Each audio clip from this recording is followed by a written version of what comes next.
अलविदा अलविदा इमदाद हुसैनी अलविदा। सिंधी ॿोली जो सगारो शाइर इमदाद हुसैनी असां खां हमेशह लाइ विछड़ी वियो।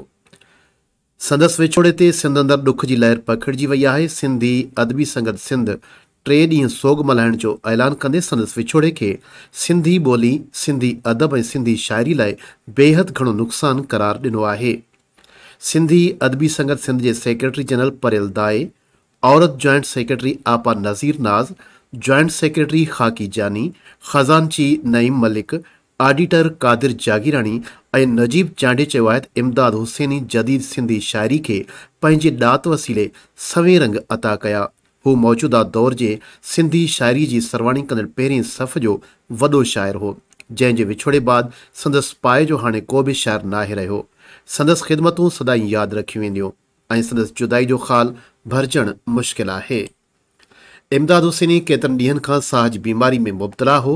इमदाद हुसैनी जी शाइरी खे आबदा परवीन समेत मुल्क जे नाले वारनि रागिन ॻायो। खेसि सिंध जे बहितरीन शाइरनि मां ॻणियो वेंदो हो। इमदाद हुसैनी खे सदारती एवॉर्ड सां पिणु नवाज़ियो वियो।